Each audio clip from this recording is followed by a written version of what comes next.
Olá, queridos! Estou aqui em mais uma oportunidade para dar continuidade à série que comecei anteriormente acerca da exposição no Novo Testamento, e desta feita eu quero falar exatamente sobre o tema A Justiça em Ação na Vida Diária, com base no título a respeito de homicídio, tomando por base o texto do Evangelho segundo escreveu Mateus, capítulo de número 5, dos versículos 21 a 26. Diz assim: Ouvistes que foi dito aos antigos: Não matarás, mas quem assassinar estará sujeito a juízo. Eu, porém, vos digo que qualquer que se irá contra seu irmão estará sujeito a juízo. Também qualquer que disser a seu irmão, raca, será levado ao tribunal. E qualquer que o chamar de idiota estará sujeito ao fogo do inferno. Assim sendo, se trouxeres a tua oferta ao altar, e te lembrares de que teu irmão tem alguma coisa contra ti, deixa ali mesmo diante do altar a tua oferta, e primeiro vai reconciliar-te com teu irmão, e depois volta e apresenta a tua oferta. Entra em acordo depressa com teu adversário, enquanto estás com ele a caminho do tribunal, para que não aconteça que o adversário te entregue ao juiz, o juiz te entregue ao carcereiro e te jogue na cadeia.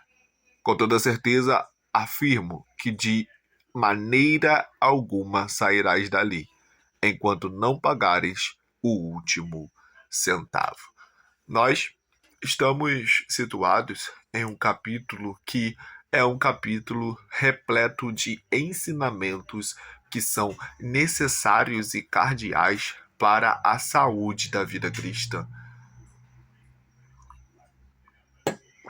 Sabemos muito bem que estamos situados no Sermão da Montanha, porque já falamos a respeito do capítulo de número 1, que é sobre a genealogia humana de Jesus.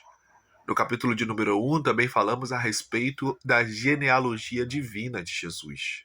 No capítulo de número 2 falamos sobre o nascimento de Jesus. E o seu nascimento promoveu para Belém um reconhecimento de tempos. O que eu quero dizer? Antes, Belém era uma cidade comum e as pessoas não conheciam Belém. Por mais boa e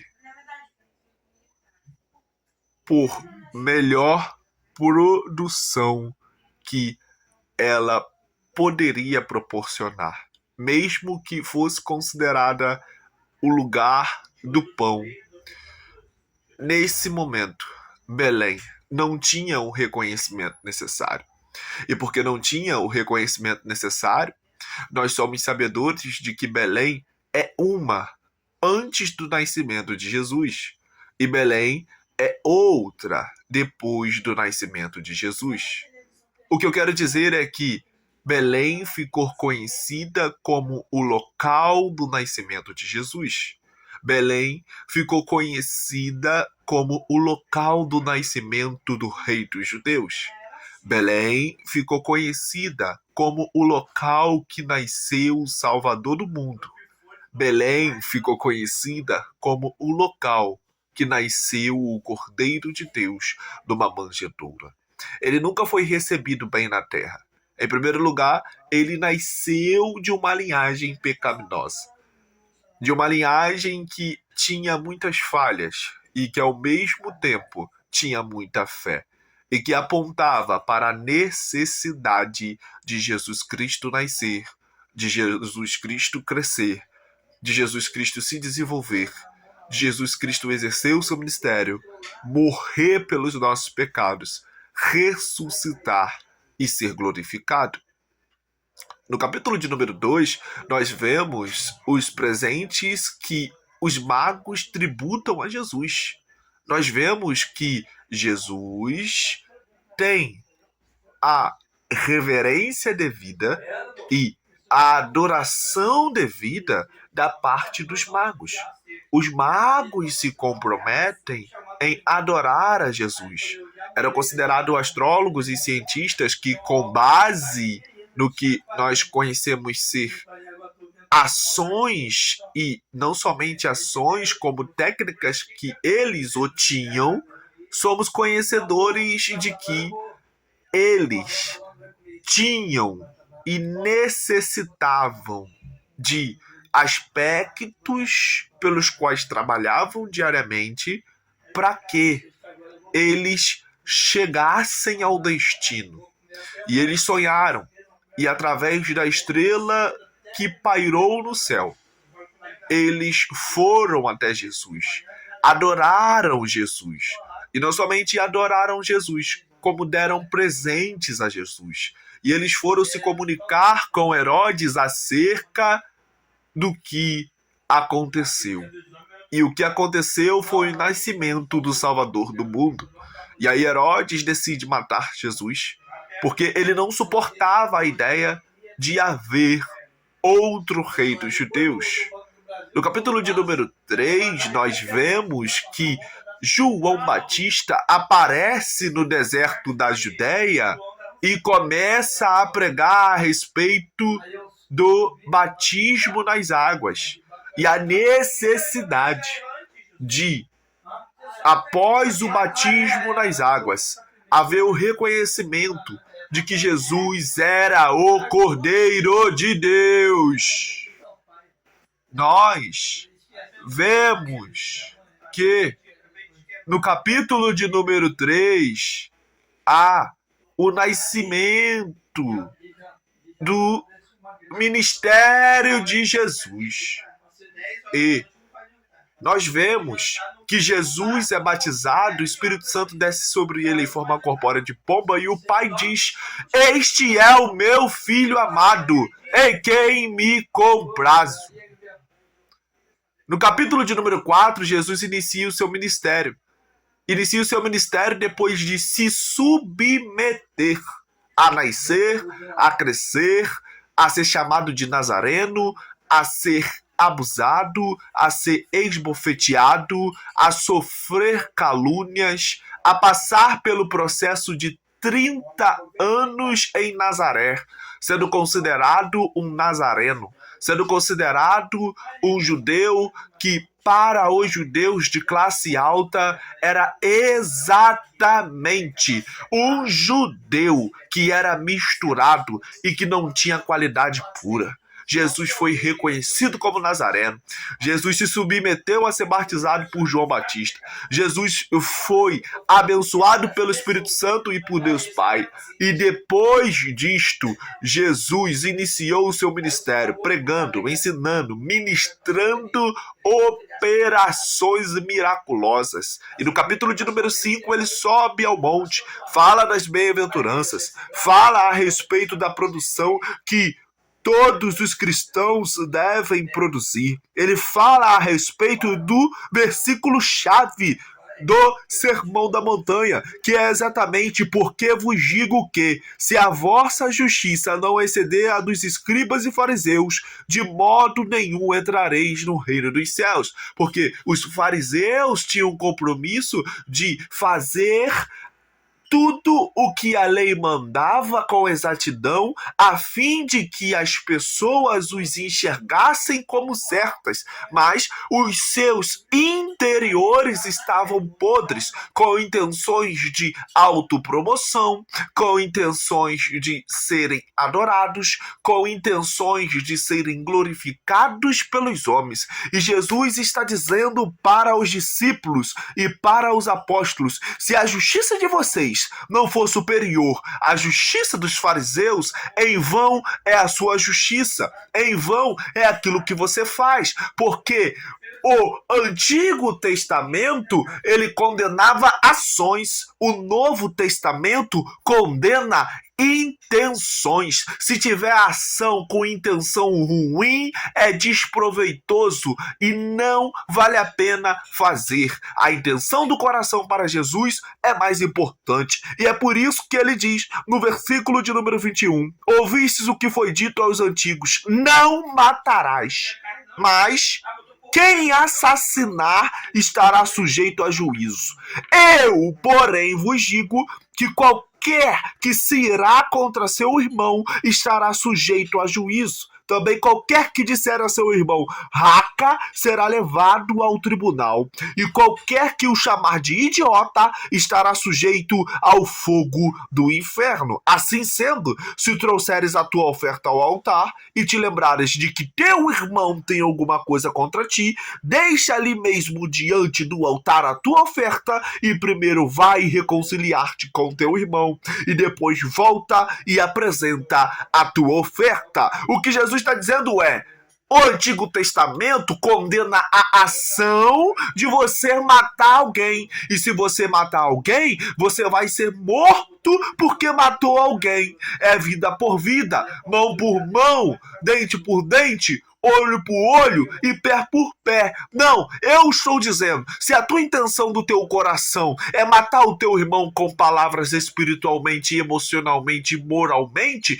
se a tua intenção é matar a moral e a dignidade do teu irmão, você já assassinou ele, você já matou ele, você já cometeu homicídio aí. Se a tua palavra for uma palavra de morte, se o interior que você tem alimentado diariamente for o interior que queira gerar morte nas pessoas, nos nomes, nas famílias, nos negócios, meu irmão, você já é assassino aí. Versículo de número 22. Eu tô dizendo com contrariedade que qualquer que irar-se contra seu irmão estará sujeito a juízo. Se você disser ao seu irmão que ele é louco, se você disser ao teu irmão que ele é um idiota, e se você promover ao teu irmão morte mental, emocional, física e até mesmo moral, você está sujeito ao fogo do inferno. No versículo 23 diz assim: assim sendo, se trouxeres a tua oferta ao altar e te lembrares de que teu irmão tem alguma coisa contra ti, atente-se ao detalhe. Jesus diz assim: se você vir trazer a oferta ao altar e você lembrar que o teu irmão tem alguma coisa contra ti, não é você que tem alguma coisa contra o teu irmão.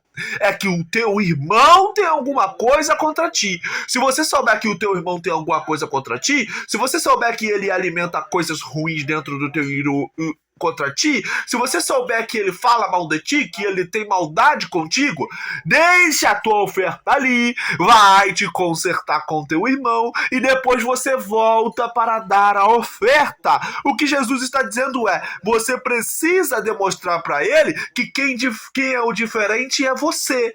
Você precisa demonstrar para ele que mesmo que ele seja um Judas, você não vai deixar de ser Jesus. Você precisa demonstrar para ele que mesmo que ele seja o traidor, você não vai se comprometer com a traição. Você precisa demonstrar para ele diferença. Você precisa demonstrar para ele transformação. Você precisa demonstrar para ele santificação. Você precisa demonstrar para ele que você é alguém que age de maneira justa e correta. Versículo 24, deixa ali mesmo diante do altar a tua oferta e primeiro vai reconciliar-te com o teu irmão e depois volta e apresenta a tua oferta, porque uma oferta que é uma oferta de uma pessoa que está em briga com outra não é uma oferta, é uma ação irrelevante. Você vai depositar a oferta, mas o teu coração está conturbado. Você vai depositar a oferta, mas você está de mal com o teu irmão. Você vai depositar a oferta de maneira religiosa, mas o teu irmão tem alguma coisa contra ti. Então primeiro você reconcilia-te com ele, primeiro você tem união na vertical, para que depois você tenha união na horizontal. Eu lembro que o pastor Zias sempre falou isso. Se você não tiver a união na vertical, se você não tiver a união com os seus irmãos, não tem como você ter união na horizontal. Como você vai dizer que ama a Deus a quem você não vê, se você desama ao teu irmão a quem você vê? Primeiro você ama o teu irmão e nisto se cumpre toda a lei. Toda a lei se cumpre nisto, ao amar aos nossos irmãos, porque quando nós amamos os nossos irmãos, nós demonstramos que também amamos a Deus, porque o amor e todas as escrituras se cumprem nisso,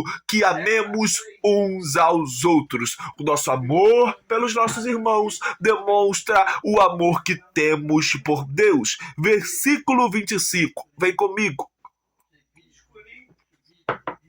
Entra em acordo depressa com o teu adversário, enquanto estás com ele a caminho do tribunal, para que não aconteça que o adversário te entregue ao juiz, o juiz te entregue ao carcereiro e te joguem na cadeia. Com toda certeza, afirmo que de maneira alguma sairás dali, enquanto não pagares o último centavo. E quando você estiver indo para o tribunal, não tente fazer com que esse assunto chegue ao tribunal.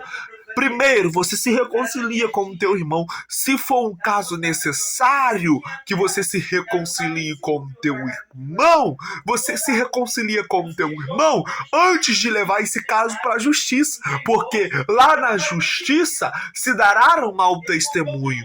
Em que sentido, Guilherme? Porque as pessoas que estão na justiça irão pensar, eles são irmãos da mesma fé, eles são participantes da mesma mesa e eles estão se prejudicando, eles não estão tendo a postura necessária de um cristão verdadeiro, de uma cristã verdadeira, e está trazendo um assunto que eles deveriam já ter resolvido entre eles aqui para a justiça, ou seja, eles não se amam. E isso promove um escândalo e um mau testemunho. E Jesus está dizendo com toda certeza, afirmo de que maneira alguma sairás dali enquanto não pagares o último centavo. Se você se consertar com ele antes, se você conversar com ele antes e pagar o que é lhe devido antes, você na justiça vai ter que pagar por bem ou por mal.